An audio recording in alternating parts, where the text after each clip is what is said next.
में आ रहा है कि फंसे, हम कहीं से नहीं फंसे, तुम वहीं आओ। पंडित जी सुनिए, दूसरी बात आपने कहा ये साधुवाद है कि दांव लगा रहे हो, ये इसके लिए कहेंगे प्रसन्नता है कि दांव लगा रहे हो। बोलने का मौका देंगे, नहीं पूरा अवसर है, पूरा पहले होने दो। पूरा आपने कहा भगवान शंकर का अपमान हुआ है धनुष का खंडन हो जाने पर, तो आप एक प्रमाण लाओ कि भगवान शंकर का अपमान हुआ यहाँ पर। भाई जहां पर अपमान होता है परमात्मा का, वहां पर आप जाओ, वहां पर ये परस चलाओ, वहां आपको कोई नहीं रोकेगा। लेकिन यज्ञ में विध्वंस करेंगे क्या आप? कन्या का विवाह हुआ यहाँ, उसमें बाधा बनेंगे आप? ये ब्राह्मणों का धर्म है तो नहीं। आपने कहा लक्ष्मण राजघराने का है, मर्यादा से नहीं बोलता, ज्ञानी नहीं है। पंडित जी आपका जानो, ऐसे वैसे गुरु के शिष्य हैं का? वशिष्ठ जी की पाठशाला में पढ़े हैं तो वशिष्ठ समगुण बड़े ज्ञानी, जिनके लिए आचार्यों ने कहा है उनके समान कौन त्रिलोक में ज्ञानी है? ऐसे गुरु के शिष्य हैं। आप कहते लक्ष्मण पढ़ा लिखा नहीं। मैंने कहा था, हमारे भैया ने महात्मा परशुराम जी के सामने बड़ी ही सरल प्रस्तुति प्रस्तुत की। केव शब्द का प्रयोग किया तो महात्मा जी समझ नहीं पाए। यदि धनुष तोड़ने वाला यह कह देता कि मैंने तोड़ा, तो फिर दंभ के अर्थ में गिना जाता, अब मान के अर्थ में गिना जाता। लेकिन उन्होंने ऐसा नहीं कहा। आपने कहा कि भगवान शंकर का अपमान हुआ, भगवान शंकर का धनुष टूटा है, तो भगवान शंकर को आना चाहिए, उनको विरोध करना चाहिए। वो नहीं आए। चलो भगवान शंकर समाधि में लीन भी हो तो माता पार्वती को आना चाहिए, वो भी समाधि में लीन है, तो गजानन को आना चाहिए, फलानन को। उन्होंने विरोध नहीं किया, आप आ गए, क्रोध करने लगे। आप क्रोध कर रहे हैं, भगवान शंकर विरोध नहीं कर रहे हैं। आपको ज्यादा चिंता है, जैसे आप ही का टूट गया हो। भगवान शंकर आप ही के गुरु है का? आप ही के गुरु है? अरे वो त्रिभुवन के गुरु है। आचार्यों ने लिखा है, कहा तुम त्रिभुवन गुरु वेद बखाना, तो आन जीव पावर का जाना। भगवान शंकर त्रिभुवन के गुरु हैं, आप ही के। किसी ने विरोध नहीं किया, आप काहे विरोध कर रहे हैं? विराम दे दो, हम तो सदा सदा के लिए विराम हो जाए तो ठीक हो जाए। सदा के लिए छाती ना छड़ाओ हमारे, क्रोध को हटाओ। विराम सदा के लिए करेंगे, क्रोध को हटा लो। क्रोध हटाओ, हटाओ, नहीं तो खड़े हाथ निपटाओ। निपटाने की बात ना करो तुम, निपटे तुम खुद पहले से। क्रोध को काहे क्रोध कर रही है? क्रोध गुरुदेव भगवान का संकट देखो, गुरुदेव भगवान के धनुष को तोड़ा गया है। तुम्हारे यहाँ जब विश्वामित्र जी के आश्रम को अतिमारी चिंसाचर को ही ले सहाय धावा मुनिद्रोही, और जब ताड़का आती तो एक ही वान प्राण हरि। गुरुदेव तुम्हारे गुरु पर जब ताड़का ने आक्रमण किया तो एक ही वान प्राण हरि लीना। मीट मीट गप करो करो थू। गुरु के यहाँ जो आक्रमण करता है उसको जान से मार देते हो, हत्या कर देते हो उसकी। और हमसे कहते हो क्रोध क्यों कर रहे हो? हम तो केवल क्रोध कर रहे हैं। तुमने तो हत्या की है, सुबाहु को मारा है, मारीच को मारा है, और अनुज निशाचर कटक संहारा। तो तुमने तो सेना का वध किया है। तो तुमने एक दांव लगाया था कि भगवान शंकर पर माया आ जाती है, ब्रह्मा जी पर माया आ जाती है, तो आपके ऊपर हम केवल क्या समझ रहे हो? मैं तुम ब्राह्मण समझ रहे हो? क्या समझ रहे हो? संत परमात्मा समझ रहे। अति बल मधु कैटब जे मारे। अगर आचार्य कहते हैं तो आचार्य ये भी कहते हैं, अति बल मधु कैटब जे मारे, महाबली तिथि सुत संहारे, जय बलिवान सहस भुज मारा, और सोई अवतरु हरण मई।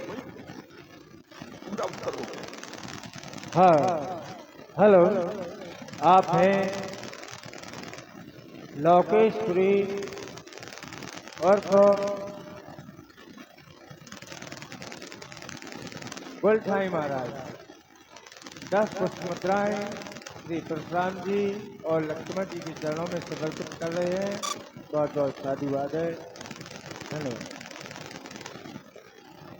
और तुम कह रहे हो कि एक लक्षण मिल जाए और गुरुदेव ने, मैंने गोसाई आपको कहा है तो बेटा चाहे जितना अच्छा भोजन बनाया जाए, 56 प्रकार का भोजन बना दिया जाए और किसी अपवित्र स्थान में रखा जाए उसको, जैसे गांव किनारे घूर हो वहां परोस के रख दिया जाए, कोई ग्रहण करेगा? आप बताओ, केवल अकेले आप नहीं करेगा ना। तो पहले अगर कोई अपमान कर रहा है और अपमान के साथ अगर गोसाई कह रहा है तो क्या किसी कुछ स्वीकार करेगा? और तुमने अगर कोई अपने से आयु में बड़ा, आप लोग समझदार हैं भले कम लोग हैं, अगर अपने से बड़ा कोई क्रोध कर रहा हो तो क्या किसी को कोई मुस्कुराना चाहिए? छोटे वाले बताओ, मुस्कुराने से ही अपमान हो जाता है। और फिर सुनी मुनि बचन लखन मुस्काने, चलो मुस्का गए तो ठीक है, बालक मुस्कुरा जाते हैं जो थोड़े अर्ध विक्षिप्त होते हैं, वो चाहे जो अच्छी बात हो तब भी मुस्कुरा देंगे, बुरी बात हो तब भी मुस्कुरा देंगे। हम तुम्हें विक्षिप्त मान लें कि आधे पागल हो, ये भी मान लें तो चलेगा, लेकिन अब फिर बोले पर अपमाने, एक तरफ अवतार मानता है, एक तरफ अपमान कर रहा है। ये दो काम नहीं चलेंगे बेटा, ये दो धरातल बना रहे हो, एक धरातल पर टिकाओ और कहीं के नहीं रहोगे, ऐसे कहीं के नहीं रहोगे। तो इसलिए राजा के लड़का हो तो संभल के बोलो। और तुम क्या उत्तर कर रहे थे कि धनुष से बाण चलाया जाता है, इस धनुष से भी बाण चलाया जाता था। ये बताओ, केवल एक उत्तर कर दीजिए छोटा सा, कि अगर उन धनुषों से काम चल जाता तो महात्मा दधीच को जीवित अवस्था में अपनी हड्डियां दान न करनी पड़ती, तो इनका निर्माण होता, उन्हीं धनुषों से बाण चला करके त्रिपुरासुरों का वध हो जाता। तो तुम केवल आकार पर ध्यान देते हो और हम गुणवत्ता पर ध्यान देते हैं। हमारा और आपका अंतर केवल इतना है, तुम केवल आकार समझते हो, हम निराकार समझते हैं। हो गया उत्तर? कहीं के नहीं बचे हो, कोई बात बची नहीं। चलिए, बहुत सुंदर महाराज उत्तर आया। उत्तर आप समझ नहीं पा रहे कि उत्तर करना क्या चाहिए, क्यों नहीं समझ पा रहे? देखिए, माया का प्रभाव ऐसा ही होता है। आपने कहा, मैंने कहा था माया का प्रभाव, तो आपने कहा हमारे ऊपर माया का प्रभाव पड़ेगा क्या? भगवान शंकर के ऊपर माया का प्रभाव पड़ सकता है, आपके ऊपर नहीं पड़ेगा, नहीं पड़ेगा, बिल्कुल नहीं। सती जी को माया का प्रभाव सती को पड़ेगा। मैंने प्रमाण दिया, तुम समझ नहीं पाए। अति बल मधुकैटभ, जिसने मधुकैटभ का वध किया है, समझो सरल भाषा में, अभी समझ नहीं पाए। जिसने मधुकैटभ का वध किया है, हिरण्यकश्यप हिरण्याक्ष का वध किया है। अति बल मधुकैटभ जे मारे महाबली दिति के पुत्र हिरण्यकश्यप और हिरण्याक्ष, जिनका वध किया है। और किन्होंने किया इनका वध? किन्होंने किया? नहीं जानते? हिरण्याक्ष हिरण्यकश्यप तुम नहीं जानते? किसने किया? नहीं, तुम जानते हो? नहीं, किसने किया? किसने किया? अपना उत्तर करो ना। सुन लो, पूरा उत्तर पूरा सुनो। जिसने किया है पूरा उत्तर इसी में। जय बलिबान सहस भुज मारा सोई अवतरे। तो बलि को किसने मारा? बलि को किसने बांधा? बलि को किसने बांधा? बामन। सुन लो, जय बलिबान, बलि को किसने बांधा? बामन भगवान। और बामन किसके अवतारी थे? विष्णु। ठीक है। जय बलिबान सहस भुज मारा, और सहस भुज को किसने मारा है? किसने मारा? परशुराम ने मारा है। तो सोई अवतरे, इसलिए अति प्रचंड रघुपत कह माया, जो वो है और वही।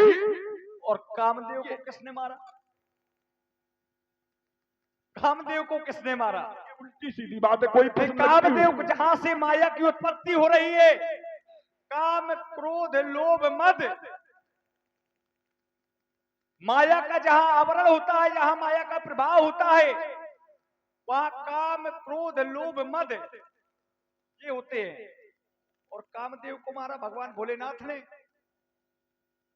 उनसे बढ़ के बन रहे हो का?